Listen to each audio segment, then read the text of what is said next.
Good evening. কেমন আছো তোমরা সবাই? তো দেখো, এখন দুপুর 12টা বাজে। তো আমি একটু বেরিয়েছি বাড়ির থেকে।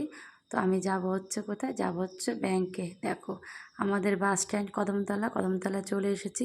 আর এত গরম পড়েছে, এত গরম পড়েছে, মানে ধারণার বাইরে। কোনো কিছুতে কাজ হচ্ছে না, মানে গরমে সব নাজেহাল অবস্থা।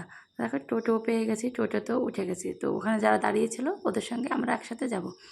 যাব হচ্ছে গিয়ে আমরা কাঠালিয়া ব্যাংকে। ব্যাংকে যাব হচ্ছে, আমাদের সমিতি করেছি, সমিতির একটু লোন এসছে তাই নিয়ে। তো দেখো, দেখতে দেখতে আমরা কিন্তু কাঠালিয়া ব্যাংকেও চলে এসেছি।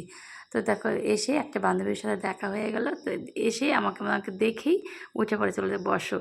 বান্ধবী কিন্তু সেরকম বান্ধবী না, মানে আমার ফোনে আমার ভিডিও টিডিও দেখে, ওই জন্য। তো এসে দেখি একদম আরও মানে নাজেহাল অবস্থা, কারণ ব্যাংকে আজকে প্রচণ্ড ভিড়, মানে অনেক সমিতির লোকজন এসছে। তো সবাই বসে আছে, অনেক লেট হয়ে গেছে, সবাই বসে বসে গল্প করছে। তো আমি এর ফাঁকে একটু ভিডিও করে নিলাম। দেখো, সবাই বোরিং, অনেকক্ষণ ধরে কিন্তু আমরা বসে আছি, সেই 12টায় গেছি, 3টের সময় বাড়ি এসেছি। তো সবাই আমরা বসে রয়েছি। এই দেখো, ননদেরও আর ভালো লাগছে না, বলছে কখন বাড়ি যাব। তো সবাই বসে বসে গল্প করছে। এখন একটু ফাঁকা হয়েছে, কারণ অনেকটা লেট হয়ে গেছে, আমরা দাঁড়িয়ে রয়েছি, আমাদের কাজই হচ্ছে না, কারণ সবাই ঠিকমতো যায়নি। তো এই যে আমরা এখন বাড়ি চলে এসেছি 3টে বাজে।